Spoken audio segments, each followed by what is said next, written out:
The scream of twisting metal pierced the Montana sky as Lucille Jensen clutched the armrests of her seat, knuckles white with terror. The Union Pacific passenger train that had been carrying her toward a new life in Helena violently lurched to the side, sending passengers tumbling like rag dolls. Through the window, she caught a fleeting glimpse of men on horseback, bandanas covering their faces, guns drawn. It was happening a train robbery in broad daylight, and she was trapped in the middle of it.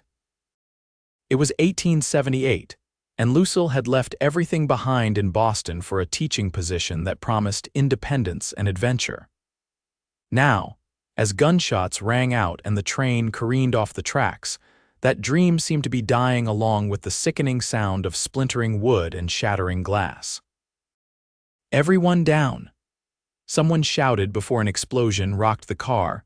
Lucille was thrown from her seat as the world turned upside down, a kaleidoscope of chaos and fear. Her head struck something hard, and darkness claimed her consciousness as the train car tumbled down the embankment. When she came to, the world was eerily quiet except for distant moans and the crackle of flames. She was pinned beneath a fallen beam, dust and smoke filling her lungs. Blood trickled down her face and pain radiated from her ankle. The beautiful blue traveling dress her mother had insisted she bring was torn and stained with blood and soot. Around her, the remnants of the passenger car lay in ruins, sunlight streaming through gaping holes in what remained of the roof. "Help!" she called weakly, her voice barely audible even to her own ears. "Please, someone help!" Minutes stretched into what felt like hours as Lucille drifted in and out of consciousness. The sounds of survivors grew fainter, and she realized with mounting horror that rescuers might not find her in time. The smoke was growing thicker. Then, through the haze, came the sound of boots crunching on debris. A shadow fell across her face. "There's someone alive in here." A deep voice called out. Rough hands began clearing away the wreckage that trapped her. As the pressure on her chest eased, Lucille gasped in a breath of fresh air. When the final beam was lifted away, she found herself looking up into the most startling blue eyes she'd ever seen, set in a sun-bronzed face beneath a wide-brimmed hat. "Easy now, madam," the stranger said, his voice as gentle as his hands as he checked her for injuries. "You're hurt, but you're alive, and that's what matters." The robbers, Lucille began, struggling to sit up. "They're long gone with whatever they came for," he replied, easing her back down. "Name's Ethan Blackwell. I was riding to Helena when I saw the smoke."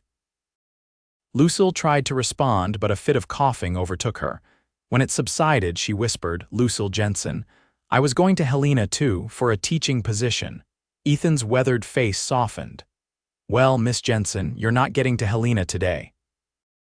Trains destroyed, several dead, and the nearest town is 20 miles away." He glanced at her swollen ankle and the cut on her forehead. "You need medical attention. Is anyone coming to help?" she asked, looking around at the devastation. Ethan shook his head. "Eventually, but this is remote country. Could be days before official help arrives." He seemed to make a decision then, his jaw setting determinedly. "I've got a ranch about 4 hours' ride from here. I can take you there, get you patched up." Lucille hesitated, years of proper Boston upbringing warning her against going anywhere alone with a strange man. But the alternative was to wait in the wreckage, possibly die from her injuries or exposure. As if reading her thoughts, Ethan added softly, "I'll take you home, Miss Jensen. Get you fixed up, and when you're ready, I'll make sure you get to Helena safe and sound." Something in his steady gaze reassured her. Perhaps it was desperation or the concussion, but Lucille found herself nodding. "Thank you, Mr. Blackwell." With careful movements, Ethan lifted her into his arms. The pain made her dizzy, but she clung to consciousness as he carried her through the twisted wreckage of what had been the passenger car. Outside, the full scope of the disaster became clear. The locomotive lay on its side, steam still hissing from its broken pipes. Several cars had derailed completely, splintered like matchsticks against the rocky terrain. Bodies lay covered with jackets or blankets while survivors huddled together, tending to the wounded. "You're taking her?" asked an older man who appeared to be organizing the survivors. "My ranch is closest," Ethan replied. "She needs care now, not days from now," the man nodded. "Name's Wilkins. I'm staying with the others. A rescue party will be along eventually." "I'll send help back as soon as I can," Ethan promised, then carried Lucille to where a magnificent chestnut stallion waited patiently. "This is Thunder," Ethan said, carefully settling Lucille in the saddle before mounting behind her. "Best horse in Montana territory. He'll get us home before sundown."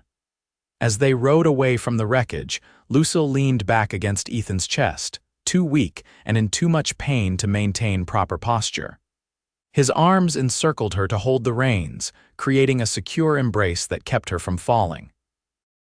"Rest if you can," he murmured near her ear. "I've got you." Despite the circumstances, there was something comforting about those words. Lucille closed her eyes, letting the steady rhythm of the horse's gait lull her into a fitful sleep. She woke sometime later to find the landscape had changed. They were traveling through a valley, mountains rising majestically in the distance.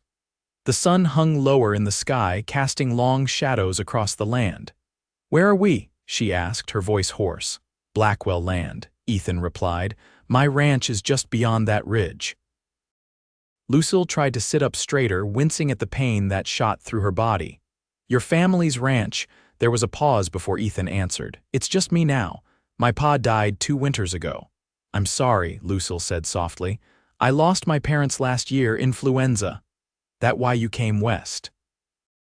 Ethan asked, guiding Thunder around a fallen log. "Partly. There wasn't much left for me in Boston after they passed. When I saw the advertisement for a school teacher in Helena, it seemed like Providence." As they crested the ridge, Lucille gasped despite her pain. Below them stretched a picturesque valley, a river winding through it like a silver ribbon. Nestled against the foothills was a substantial log home with several outbuildings, corrals, and a barn. Smoke curled invitingly from the chimney. "It's beautiful," she breathed. "Home," Ethan said simply, but there was unmistakable pride in his voice. As they approached, a door opened and an older woman hurried out, wiping her hands on her apron. "Ethan Blackwell, you're back early," she stopped short when she saw Lucille. "Good heavens, what happened?" "Train robbery, Mrs. Hawkins," Ethan explained, carefully dismounting before reaching up to help Lucille down. "The passenger train to Helena was attacked. Miss Jensen here needs our help." Mrs. Hawkins's weathered face filled with concern. "Bring her inside quickly." "I'll get water heating and find clean bandages." Lucille tried to stand on her own, but her injured ankle gave way. Once again, Ethan swept her into his arms as if she weighed nothing at all. "I apologize for the imposition," Lucille said to Mrs. Hawkins as Ethan carried her into the house. "Nonsense, child. You're hurt and need care. That's all that matters."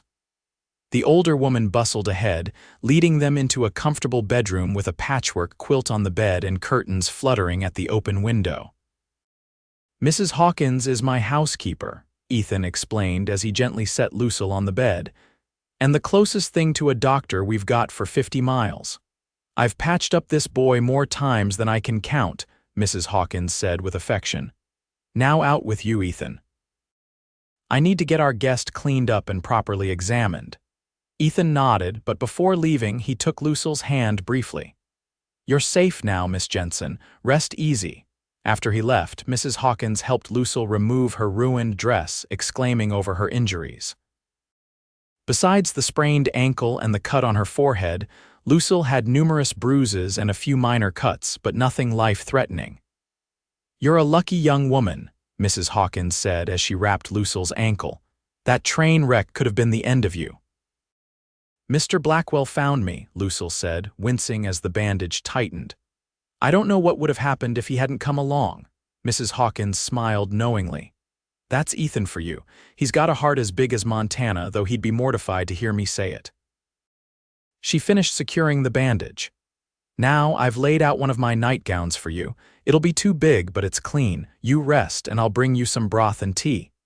Left alone, Lucille changed into the offered nightgown and sank back against the pillows, exhaustion overwhelming her.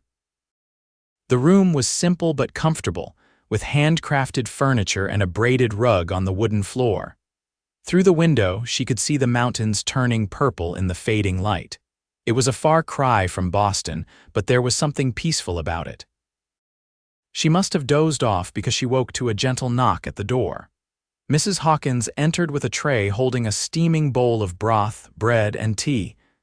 "You need to eat, dear," the older woman said, setting the tray on the bedside table. "Build your strength back up."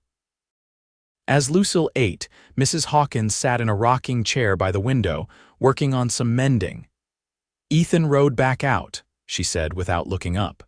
"He's gone to bring help to the other survivors and send word to Helena about what happened." "That's very kind of him," Lucille said, sipping the savory broth. "He's a good man," Mrs. Hawkins replied. "Works too hard, though, been alone too long."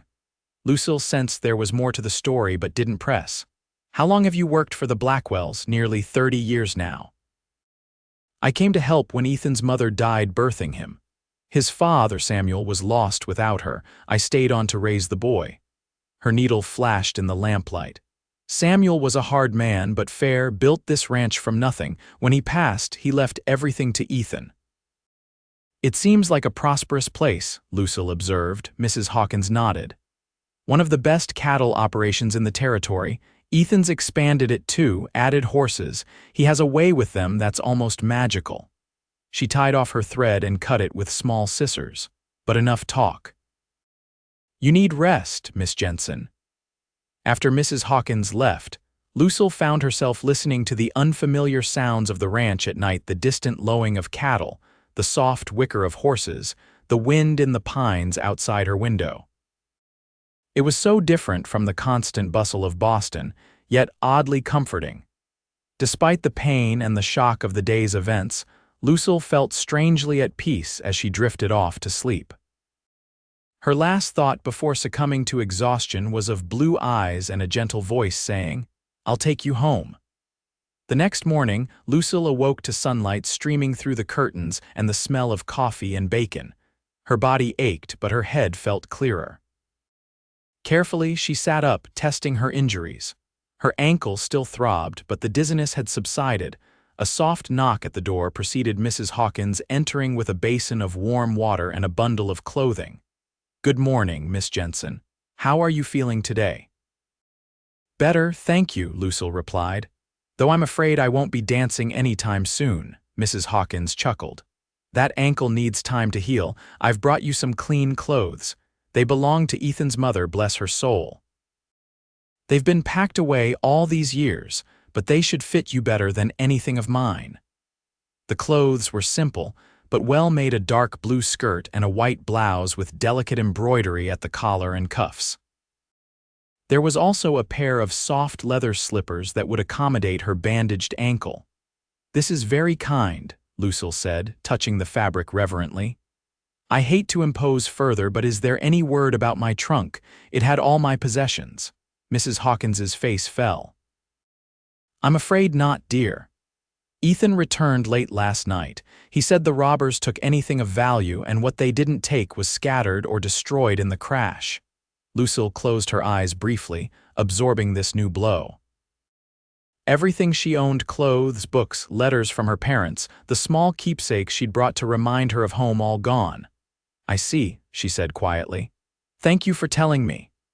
"Ethan will be in for breakfast soon," Mrs. Hawkins said, patting Lucille's hand sympathetically.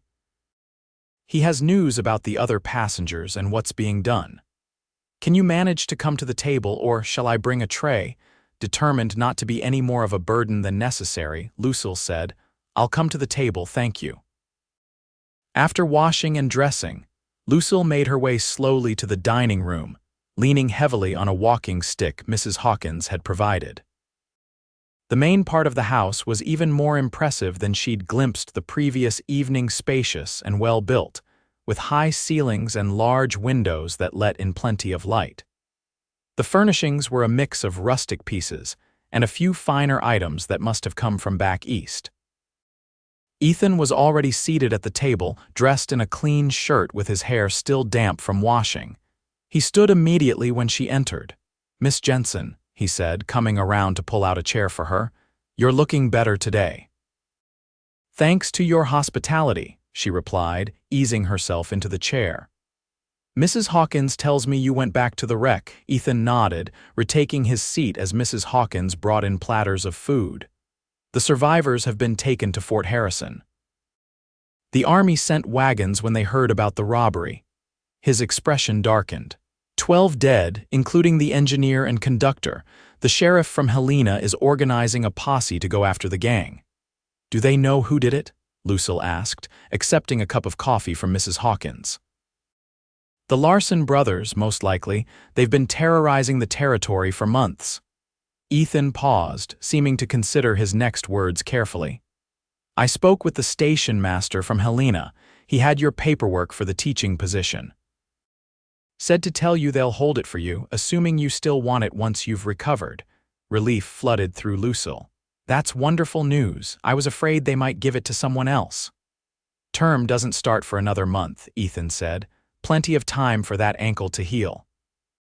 He hesitated. "You're welcome to stay here until then. It would be safer than traveling to town in your condition." "I couldn't possibly impose," Lucille began. "It's no imposition," Ethan interrupted. "The ranch is quiet this time of year. Most of the men are out with the herds until fall roundup." Mrs. Hawkins, settling in with her own plate, added, "It would do me good to have another woman around the place. Gets lonely with just the menfolk for company." Lucille looked between them, touched by their kindness to a complete stranger. "You're both very generous." "If you're certain I won't be in the way, I'd be grateful to accept." Ethan's smile transformed his serious face. "That's settled then. You focus on healing, Miss Jensen. Please call me Lucille," she said impulsively. "Lucille," he repeated, and something in the way he said her name made her cheeks warm. Over breakfast, Ethan explained more about the ranch operations. The Blackwell Ranch ran over 5,000 head of cattle and was beginning to gain recognition for its horses as well. "Pa was strictly a cattleman," Ethan explained, "but I've always had a fondness for horses. Started breeding them about 5 years ago." "Ethan has a way with horses that's almost supernatural," Mrs. Hawkins said proudly. "People come from all over to buy his stock." Ethan looked embarrassed by the praise.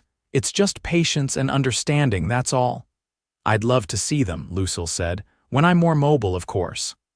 "I could take you out in the buggy later today if you feel up to it," Ethan offered. "Some fresh air might do you good." Later that afternoon, true to his word, Ethan helped Lucille into a small buggy, making sure she was comfortably settled with her injured ankle propped on a cushion before climbing up beside her. Mrs. Hawkins had insisted on wrapping Lucille in a warm shawl, despite the pleasant spring weather. "It's easy to get a chill when you're recovering," the older woman had said firmly, tucking the soft wool around Lucille's shoulders. As they set off, Lucille breathed deeply, savoring the clean mountain air. After the trauma of the train wreck and a day confined to bed, being outside felt wonderfully restorative. "Your land is beautiful," she said, taking in the sweeping vistas of mountains, meadows, and forests. "Been Blackwell land for 30 years, Ethan replied, guiding the horse along a well-worn track. "Pa came out here when there was nothing but wilderness and a few trapping posts, built everything from scratch. You must be very proud of what he accomplished." Ethan was quiet for a moment. "I am." "Though we didn't always see eye to eye, Pa was, set in his ways, didn't understand why I wanted to change things, add the horses." "But you did it anyway," Lucille observed. A small smile touched his lips. "I'm stubborn too, got that from him." They crested a small rise, and below them stretched a lush meadow where several horses grazed peacefully. Ethan halted the buggy, and Lucille caught her breath at the sight. The animals were magnificent, sleek, powerful, with an alert intelligence in their bearing. "They're beautiful," she whispered. "That bay mare with the white blaze, that's Duchess," Ethan said, pointing. "She's due to foal any day now, and the black stallion is Midnight. He's sired some of our best stock." As if hearing his name, the stallion raised his head, ears pricked forward. Then, to Lucille's amazement, he trotted toward the buggy, followed by several of the other horses. "They know you," she said, delighted. Ethan reached into his pocket and pulled out a few apple slices. "They know I usually bring treats." Midnight reached the buggy first, nickering softly as Ethan offered him an apple slice on his palm. The horse's lips delicately plucked it from his hand. "Would you like to feed him?" Ethan asked, holding out an apple slice to Lucille. She hesitated only briefly before accepting it and copying Ethan's posture, palm flat. The stallion's breath was warm on her skin as he took the treat, and Lucille laughed with pure joy. "I've never been this close to such magnificent animals," she admitted. In Boston, horses were just transportation, pulling carriages or omnibuses through crowded streets. "Out here, they're partners," Ethan said, his eyes softening as he watched the horses. "Couldn't run a ranch without them." They sat in companionable silence for a while, watching the horses graze.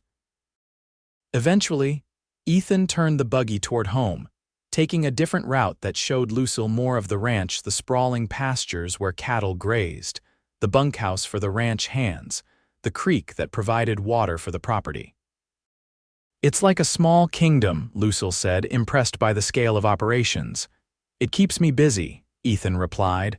"Though I could use help with the books, never was much for figures." "I could help with that," Lucille offered without thinking. "Before I trained as a teacher, I assisted my father in his law practice. I kept all his accounts." Ethan looked surprised but pleased. "I'd be grateful for the help, been putting it off for weeks." As they approached the house, Lucille felt a curious reluctance for the outing to end. Despite her injuries and the circumstances that had brought her here, she had enjoyed Ethan's company more than she'd expected. "Thank you for showing me your home," she said as he helped her down from the buggy. "My pleasure," he replied, his hand lingering on her arm a moment longer than necessary. "It's nice to see it through fresh eyes." Over the next few days, a routine developed. Lucille would breakfast with Ethan and Mrs. Hawkins, then spend mornings helping with the ranch accounts at a desk Ethan had set up for her in the study. The ledgers had indeed been neglected, but Lucille found satisfaction in bringing order to the chaos, creating neat columns of figures that tracked the ranch's income and expenses. In the afternoons, when Ethan returned from his work around the property, he would often take Lucille for another buggy ride, showing her different parts of the ranch. As her ankle improved, she began taking short walks in the garden Mrs. Hawkins maintained behind the house, fragrant with herbs and bright with early summer flowers. Evenings were spent in the comfortable sitting room, where Lucille discovered a small but well-curated bookshelf. Ethan admitted sheepishly that he'd ordered most of the books through a catalog, having developed a love of reading during the long Montana winters. "My father thought it was a waste of time," he said one evening as they discussed a volume of Tennyson's poetry. "Said a rancher needed to focus on practical matters. Yet here you are, running one of the most successful ranches in the territory and reading Tennyson," Lucille observed with a smile. "Perhaps there's room for both the practical and the poetic in life." Ethan looked at her with an expression she couldn't quite decipher. Perhaps there is. As the days passed, Lucille found herself increasingly drawn to this quiet, thoughtful man who seemed so different from the rough cowboy she'd initially taken him for. Ethan was educated, largely self-taught, but with a keen intelligence and curiosity about the world. He was also kind, not just to her but to everyone around him, from Mrs. Hawkins to the ranch hands who occasionally came to the house for instructions. And though she tried not to notice, Lucille couldn't help but be aware of him physically as well, his tall, lean strength, the way the sun had burnished his skin and lightened streaks in his dark hair, how his eyes crinkled at the corners when he smiled. It was dangerous territory, she knew. Her stay at the ranch was temporary. Soon her ankle would be fully healed, and she would go to Helena to take up her teaching position as planned. Allowing herself to develop feelings for Ethan Blackwell would only lead to heartache. Yet despite her best intentions, Lucille found herself looking forward to their time together, treasuring their conversations and wondering more and more what it would be like to stay. One afternoon, about 2 weeks after the train wreck, Ethan rode in with news. "They caught the Larson gang," he announced as he joined Lucille on the porch where she was enjoying the late afternoon sunshine. "Sheriff tracked them to a hideout near the Idaho border." "That's wonderful news," Lucille said. "Were they able to recover any of the stolen valuables?" Ethan shook his head regretfully. "They'd already sold most of it, but they'll stand trial in Helena next month." He sat down in the rocking chair beside her. "Speaking of Helena, the station master sent word. School term starts in 2 weeks and they're expecting you." "Oh," Lucille said, surprised by the pang of disappointment she felt. "Yes, of course, I should make arrangements to travel there soon." Ethan was silent for a moment, staring out at the mountains. "Your ankle seems much better." "It is," she confirmed, extending her foot to demonstrate. "Hardly any pain now, though Mrs. Hawkins insists I continue to wrap it for support." "She knows best about such things," Ethan said with a small smile. Then more seriously, "I could take you to Helena at the end of the week if you'd like, get you settled before term begins." Lucille should have been pleased by the offer, but instead she felt a hollow sensation in her chest. "That's very kind of you." An awkward silence fell between them, broken only by the creak of Ethan's rocking chair and the distant lowing of cattle. Finally, Ethan cleared his throat. "Lucille, whatever he was about to say was interrupted by the arrival of one of the ranch hands riding hard toward the house. "Boss," the young man called, reining in his horse. "Duchess is foaling, but there's trouble. Doc says you better come quick." Ethan was on his feet immediately. "I'll saddle Thunder." "I'll come too," Lucille said impulsively, rising from her chair. Ethan looked like he might object, but instead nodded. "I'll help you onto Daisy, she's gentle enough." Minutes later, they were riding toward the horse pasture, Lucille easily keeping pace despite her long absence from the saddle. As they approached, she could see a small crowd gathered around a bay mare lying on her side in the grass. An older man with spectacles, presumably the veterinarian, looked up as they dismounted. "The foal's turned wrong, Ethan. I've been trying to reposition it, but Duchess is fighting me." Ethan knelt beside the mare's head, stroking her neck and murmuring softly. Almost immediately, the distressed animal seemed to calm. "That's it, girl," Ethan soothed. "Let the doc help you. You're going to be fine." Lucille watched in amazement as Ethan continued to talk to the mare, his voice low and reassuring.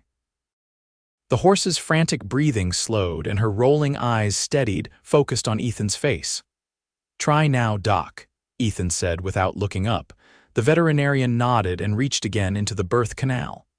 This time the mare remained calm, allowing him to work. "Got it," the doctor said after a tense minute. "Foal's repositioned. Should come naturally now."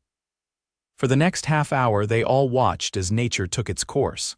Ethan never left the mare's side, continuing to stroke and comfort her through her labor. Finally, with a rush of fluid, the foal emerged, a leggy, chestnut colt with a white star on his forehead. "He's perfect," Ethan said, his face transformed by a smile of pure joy as the newborn struggled to find his feet for the first time.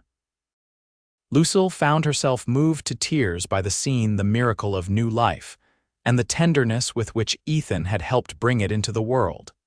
It revealed yet another facet of this complex man who had rescued her from the train wreck. As they rode back to the ranch house in the gathering dusk, Lucille knew she was in serious danger. What had begun as gratitude toward her rescuer had blossomed into something much deeper. She was falling in love with Ethan Blackwell, and the realization terrified her. For Ethan's part, he seemed both elated by the successful foaling and preoccupied with some inner thought. They had nearly reached the house when he finally broke the silence. "What I was trying to say earlier, before we were interrupted," he began, then hesitated. "Lucille, these past weeks with you at the ranch, they've been the best I can remember in a long time." Her heart quickened at his words, but she forced herself to respond lightly. It's been a pleasant convalescence despite the circumstances that brought me here. That's not what I mean, Ethan said, reining in his horse so they both stopped on the trail. In the fading light, his eyes were intensely blue. I know you have plans, a position waiting in Helena, but I find myself wishing you wouldn't go. Lucille's breath caught. Ethan. I'm not asking you to change your plans, he said quickly. That wouldn't be fair. You came west for a purpose, and it wasn't to end up stranded on a cattle ranch. He looked away, toward the mountains turning purple in the twilight. I just wanted you to know that you've made a difference here. To the ranch, to me. The vulnerability in his voice touched her deeply. You've made a difference to me too, she admitted softly. When you found me in that wreckage, I thought my western adventure was over before it had begun. Instead, it's been. She searched for the right word. Transformative. Ethan's gaze returned to her face, searching. Does that mean, again, they were interrupted, this time by Mrs. Hawkins calling from the porch that supper was ready and getting cold? We should go in, Lucille said, feeling both relieved and disappointed by the interruption. Ethan nodded, but as they urged their horses forward, he added quietly, This conversation isn't finished, Lucille. Not by a long shot. That night, Lucille lay awake long after the household had gone to sleep, her mind and heart in turmoil. The practical, rational part of her insisted that her path was clear: go to Helena, take up the teaching position she had traveled thousands of miles for, build the independent life she had dreamed of. It was why she had left Boston, after all. But another part of her, a part that had awakened during her time at the Blackwell Ranch, yearned for something different. The thought of leaving this place, of leaving Ethan, created an ache in her chest that no amount of logical thinking could ease. What would it mean to stay? To abandon her carefully laid plans for an uncertain future on a remote ranch with a man she had known for barely a month. It seemed reckless, impulsive, everything the proper Boston-raised Lucille Jensen was not. Yet when she imagined returning to the ranch after a day of teaching, to be greeted by Ethan's smile and the comfort of what was rapidly feeling like home, something inside her resonated with rightness. Dawn was breaking when Lucille finally drifted into an uneasy sleep, no closer to a decision. The next morning brought unexpected news. As they sat at breakfast, one of the ranch hands arrived with mail from town. Among the correspondence was a letter addressed to Lucille, forwarded from Helena. It's from the school board, she said, breaking the seal. As she read, her expression changed from curiosity to dismay. What is it? Ethan asked, concern evident in his voice. They've had to postpone the start of term, Lucille explained, looking up from the letter. There's been an outbreak of scarlet fever in Helena. Several children have died, and the town council has decided to delay school until the epidemic passes. I'm sorry to hear that, Ethan said, though Lucille thought she detected a flicker of something else in his eyes. Hope, perhaps. They say it could be a month or more before it's safe, Lucille continued. They still want me for the position, but not until the doctor declares the town safe for children to gather. Mrs. Hawkins clucked sympathetically. Such a terrible disease. We lost 3 children on a neighboring ranch to it 2 winters ago. The letter says I'm welcome to wait in Helena if I wish, or to make other arrangements until term begins. Lucille folded the letter carefully, her mind racing. You're welcome to stay here, of course, Ethan said, trying and failing to sound merely polite rather than eager. No sense exposing yourself to illness unnecessarily. Lucille looked at him, seeing the hope he was trying to conceal. It would be so easy to accept, to use this delay as an excuse to remain at the ranch, to explore the feelings growing between them. But would that be fair to either of them? I need to think about it, she said finally. It's very kind of you to offer, but I don't want to impose further on your hospitality. It's no imposition, Ethan said firmly. This place is too big for just me and Mrs. Hawkins anyway, and you've been a tremendous help with the accounts. Mrs. Hawkins nodded vigorously. Indeed you have, Miss Jensen, and I've enjoyed having another woman to talk to. Gets lonely out here with just menfolk for company. Lucille smiled at their obvious desire for her to stay.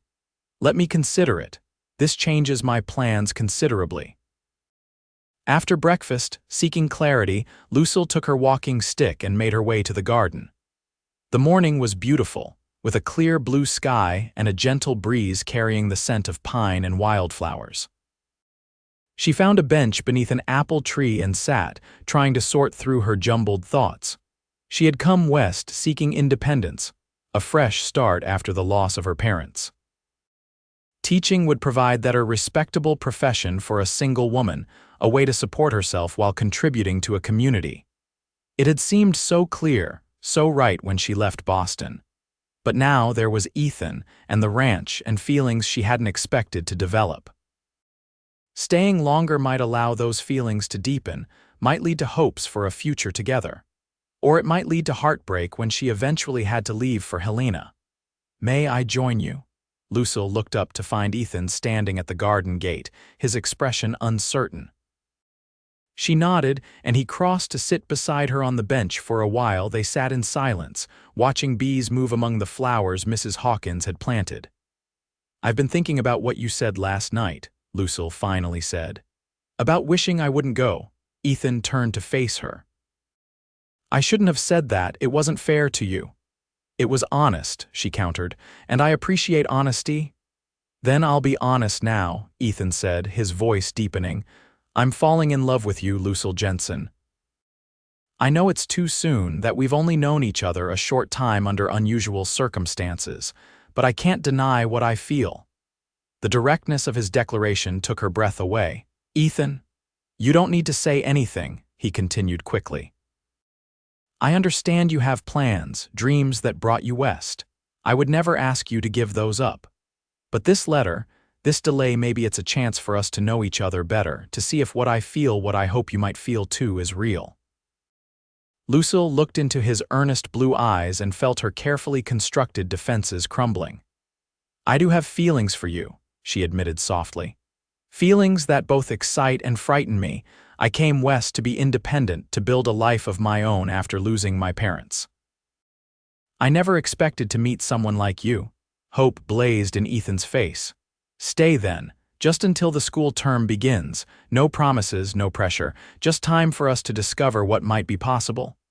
Put that way, it seemed like the most reasonable course of action. "And it would give her heart time to be sure." "All right," she said. "I'll stay until Helena is safe and school can begin." Ethan's smile was like sunrise breaking over the mountains. Impulsively, he took her hand and raised it to his lips. "You won't regret it, Lucille, I promise you that." The next few weeks passed in a golden haze of discovery and deepening connection. With her ankle fully healed, Lucille was able to participate more fully in ranch life. Ethan taught her to ride properly, not just the sedate pace suitable for a lady in Boston, but the more practical Western style needed for covering the vast distances of the ranch. She proved to be a quick learner, and soon they were taking longer rides together, exploring remote corners of the property that couldn't be reached by buggy. Ethan showed her hidden valleys where wildflowers carpeted the ground, crystal-clear streams teeming with trout, and vistas so breathtaking they seemed to belong in a painting rather than the real world. In return, Lucille shared her knowledge of literature and history, reading aloud from Ethan's books in the evenings or discussing ideas that had captivated her during her studies. She was delighted to find him an eager and thoughtful discussion partner, his perspective often different from her Eastern upbringing, but always insightful. They also worked together, Lucille continuing to organize the ranch accounts while learning more about the day-to-day operations. She discovered she had a knack for the business side of ranching, spotting opportunities for efficiencies or improvements that Ethan, focused on the practical aspects, sometimes missed. "We make a good team," he remarked one afternoon as they reviewed the quarterly figures, which showed the ranch performing better than ever. "We do," Lucille agreed, pleased by the observation but also reminded of the temporary nature of their arrangement. No official word had come from Helena yet about when school would resume. As if reading her thoughts, Ethan added gently, Whatever happens with Helena, I want you to know that these weeks have been. He paused, searching for the right words. They've brought my home to life in a way it hasn't been since my mother was alive. The comparison touched Lucille deeply. From what Mrs. Hawkins had told her, Ethan's mother had been a remarkable woman, educated, refined, but also practical and fully committed to building a life in this wild country with the man she loved. That's a lovely thing to say, Lucille replied. I've been happy here too, happier than I expected to be. Something shifted in Ethan's expression, a deepening of emotion that made Lucille's heart race. Slowly, giving her every chance to pull away, he leaned toward her. Their first kiss was gentle, questioning, a tentative exploration of new territory. When they parted, Lucille's cheeks were flushed, and Ethan's eyes held a mixture of wonder and desire. I've been wanting to do that since you first sat up in that desk and told me my accounts were a disaster, he admitted with a crooked smile. Lucille laughed, delighted by the confession. And I've been wanting you to since you showed me how much you cared for that mare and her foal. The next kiss was less tentative, a more confident expression of growing feelings. When Mrs. Hawkins inadvertently interrupted them by entering the study with tea, the older woman merely smiled knowingly and backed out with a murmured apology. I think we've been found out, Lucille said, smoothing her hair self-consciously. Mrs. Hawkins has probably been planning our wedding since the day I brought you home, Ethan replied, only half joking. The word wedding hung in the air between them, both thrilling and terrifying in its implications. Neither of them was ready to address it directly, but it had been spoken, the possibility acknowledged. As summer deepened toward autumn, Lucille found herself increasingly torn. No further word had come from Helena, which should have worried her professionally, but instead provided a reprieve from having to make a decision. Life at the ranch had fallen into a comfortable rhythm that felt increasingly like permanence. Then, as September turned the aspen leaves to gold, a rider arrived with a letter. The school board in Helena had decided to begin term in mid-October, the epidemic having finally run its course. They expected Lucille to take up her position and were making arrangements for her accommodation in town. The news fell like a stone into the peaceful pond of life at the ranch. Suddenly, the future that had been comfortably distant was immediate and demanding a decision. That evening, after a quieter-than-usual dinner, Ethan asked Lucille to join him for a walk. The air was crisp with the promise of winter, the stars emerging in a sky of deepening blue. I suppose you'll be leaving soon, Ethan said as they walked toward the corral where the horses dozed in the twilight. I should, Lucille replied, her voice catching. It's the position I came west for, the independence I sought. Ethan was silent for several steps. And is that still what you want most? The question struck at the heart of her dilemma. I don't know anymore, she admitted. When I left Boston, everything seemed so clear. Now, Ethan prompted gently. Lucille stopped walking and turned to face him, illuminated by the golden light spilling from the ranch house windows. Now I've found something I wasn't looking for. Someone I wasn't looking for. Hope flared in Ethan's eyes. Lucille, I love you. I think I've loved you since the moment I found you in that train wreck, and you looked up at me with those determined green eyes, hurt but not broken. He took her hands in his. I know you came west with dreams of your own, and I would never ask you to give those up. But I'm hoping, praying, that maybe your dreams might have room for new additions. For this ranch, for me. Tears welled in Lucille's eyes. I love you too, Ethan. These months have shown me a kind of life I never imagined for myself, a happiness I didn't know was possible. Then stay, he said simply. Not just until October, but forever. Marry me, Lucille. Be my wife, my partner in everything. The proposal, though not entirely unexpected given the direction of their relationship, still took her breath away. Ethan, are you sure? Marriage is such a momentous step. I've never been more sure of anything, he replied without hesitation. I know it hasn't been long in the usual way of courting, but nothing about us has been usual from the start. When I said I'll take you home that day by the train wreck, I had no idea you would become home for me." The sentiment was so beautiful, so perfectly expressed that Lucille's remaining doubts melted away. This was right. This was where she belonged. "Yes," she said, her voice strong and clear despite the tears now flowing freely. "Yes, I'll marry you, Ethan Blackwell." His kiss was jubilant, lifting her off her feet in his enthusiasm. When he set her down, they were both laughing and crying at once. "Mrs. Hawkins is going to be insufferably pleased with herself," Ethan said, wiping a tear from Lucille's cheek with his thumb. "She did seem rather invested in our relationship," Lucille agreed with a watery chuckle. "She's been telling me for years I needed a wife," Ethan admitted. "Said the ranch needed a mistress, someone to bring life back to the house." "And is that what you want me to be, the mistress of the house?" Lucille asked, suddenly serious. Ethan shook his head. "No, I want you to be my partner in everything: the ranch, our home, our life together. You've already shown how much you can contribute with the accounts, with your ideas for improving operations. I don't want a traditional wife who stays in the kitchen. I want you, Lucille Jensen, exactly as you are."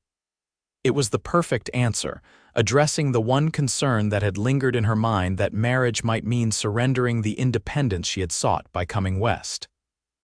"I'll need to write to the school board," she said, practical even in this emotional moment. "They'll need time to find another teacher." "Of course," Ethan agreed, "and I should speak with Reverend Phillips about performing the ceremony." "Unless you'd prefer to wait until spring when travel is easier. Your friends from Boston might want to attend." Lucille shook her head. "I have no close family left and few friends intimate enough to make such a journey. I'd rather not wait. Before winter sets in would be perfect." They walked back to the house hand in hand, their future stretching before them like the vast Montana sky, boundless with possibility and bright with promise. The following weeks were a whirlwind of preparations. Lucille wrote to the Helena school board, expressing her regrets, but explaining that her circumstances had changed. They were disappointed but understanding, promising to keep her in mind should she ever wish to teach in the future. Ethan rode to the nearest town to speak with the Reverend, who agreed to come to the ranch in early October to perform the ceremony. Mrs. Hawkins, as predicted, was overjoyed by the news and threw herself into preparing for the wedding with enthusiasm that belied her years. "It's about time this house had a proper celebration," she declared, planning menus and organizing the cleaning of rooms that had been closed since Ethan's father died. Word spread quickly through the scattered ranching community, and soon congratulations and gifts began arriving: handmade quilts, preserves, offers of help with the wedding feast. Lucille was touched by the warmth of these people who had never met her but welcomed her because she was Ethan's choice. For her wedding dress, Lucille initially despaired. Her trunk had been lost in the train robbery, and the small town near the ranch offered limited options, but Mrs. Hawkins had a solution. "I've kept something all these years," she said one afternoon, leading Lucille to the attic. From a cedar chest, she carefully removed a package wrapped in muslin. "This was Ethan's mother's wedding dress. I saved it, hoping someday there might be a bride for her son." When Lucille unwrapped the package, she found a gown of ivory silk, simple in design but beautifully made, with delicate lace at the collar and cuffs. Miraculously, when she tried it on, it needed only minor alterations to fit perfectly. "Elizabeth would have been so pleased," Mrs. Hawkins said, her eyes misting as she pinned the hem. "She would have loved you, my dear." "I wish I could have known her," Lucille replied softly. "In a way you do," the older woman said. "Ethan has her kindness, her love of beauty. When I see him looking at you, I see her in him." The day of the wedding dawned clear and crisp, the aspens a blaze of gold against the evergreens. Ranchers from miles around arrived early, the men in their Sunday best, the women bearing additional dishes for the feast that would follow the ceremony.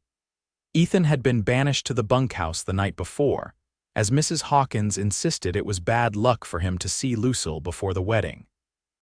When he finally appeared, clean-shaven and wearing a new suit ordered from Helena, Lucille's heart skipped a beat. He looked both familiar and transformed, her cowboy-turned gentleman, but with the same steady blue eyes that had captured her heart. The ceremony took place in the ranch house parlor, which had been decorated with autumn flowers and greenery. Reverend Phillips spoke of commitment, partnership, and the blessings of a love that had grown from unexpected beginnings. When Ethan and Lucille exchanged vows, their voices were clear and certain, their eyes never leaving each other's faces. "I now pronounce you husband and wife," the Reverend concluded with a broad smile. "Mr. Blackwell, you may kiss your bride." Ethan needed no further invitation. His kiss was tender yet passionate, a promise of the life they would build together. When they turned to face their guests as Mr. and Mrs. Blackwell, the room erupted in cheers and applause. The celebration continued well into the evening, with food and music and dancing in the barn that had been cleared and decorated for the occasion. Lucille found herself welcomed with open arms into this community, accepted not just as Ethan's wife, but as a person in her own right. As the party finally wound down and the last guests departed, Ethan led Lucille back to the house, their house now, truly. Mrs. Hawkins had discreetly retired to her room, leaving them alone. "Happy, Mrs. Blackwell?" Ethan asked as they stood in the parlor where they had exchanged their vows. "Incredibly so, Mr. Blackwell," Lucille replied, still marveling at how right her new name felt. "Though I can hardly believe how much my life has changed since that day on the train." Ethan pulled her into his arms. "When I rode toward that smoke and found you in the wreckage, I had no idea I was riding toward my future, my happiness." "It seems almost like fate," Lucille mused. "If the train hadn't been robbed, if you hadn't happened to be riding that way." "I don't know if it was fate or chance or providence," Ethan said, brushing a strand of hair from her face. "But I do know I'm grateful for whatever force brought you into my life." As he bent to kiss her, Lucille knew with absolute certainty that she had found where she belonged. The independence she had sought in coming west had taken an unexpected form, not in a classroom in Helena, but here on this ranch, with this man, building a life that would be uniquely theirs. The train she rode had been robbed, and the cowboy who found her in the wreck had indeed taken her home not just to his ranch, but to her heart's true destination. 5 years later, Lucille stood on the porch of the ranch house, watching as Ethan helped their 3-year-old son, Samuel, onto his first pony. Their daughter, Elizabeth, just a year old, babbled happily in her arms, reaching toward her father and brother with chubby hands. "Careful now," Ethan was saying, his hands steady on the boy's back. "Just like I showed you, hold the reins gently." Samuel's face was a picture of concentration and delight as the gentle pony took a few steps forward. "I'm doing it, Papa, I'm riding." "You certainly are, partner," Ethan replied, his pride evident in his voice. "You're a natural, just like your mama." Lucille smiled at that. She had become an accomplished horsewoman over the years, often riding out with Ethan to check on the herds or inspect the property. The ranch had prospered under their joint management, Ethan's practical knowledge combining with Lucille's head for business to create one of the most successful operations in the territory. But their greatest success, Lucille reflected as she watched her family, was the life they had built together. The love that had blossomed so unexpectedly from the ashes of disaster had only deepened with time, growing stronger through the challenges and joys they had faced together. Mrs. Hawkins emerged from the house, wiping her hands on her apron. Though older now, she remained a vital part of their household, doting on the children and still insisting on overseeing the kitchen, despite Lucille's offers to take on more of those duties. "Lunch is ready whenever you menfolk are finished with your riding lesson," she announced. "We're coming, Mrs. H," Ethan called back. He lifted Samuel from the pony and set him on his shoulders, making the boy giggle with delight. As they approached the porch, Ethan's eyes met Lucille's, filled with the same love and wonder that had been there on their wedding day. "Have I told you today how grateful I am that you stayed?" he asked, reaching out to touch her cheek. "Only twice," Lucille replied with a smile, leaning into his touch, "but I never tire of hearing it." Later that evening, after the children were asleep and the house had settled into nighttime quiet, Ethan and Lucille sat together on the porch swing, watching the stars emerge in the vast Montana sky. "I had a letter from Helena today," Lucille said, her head resting on Ethan's shoulder. "The school board is establishing a new school closer to us for the children of the outlying ranches. They've asked if I would consider teaching." Ethan turned to look at her. "Would you want to? The children are still young." "I've been thinking about it," Lucille admitted. "Perhaps part-time once Elizabeth is a bit older. It would be a way to use my training to contribute to the community." "I think it's a wonderful idea," Ethan said, his arm tightening around her shoulders. "You've always had so much to give, Lucille. The ranch children would be fortunate to have you as their teacher." His support warmed her heart, as it always had.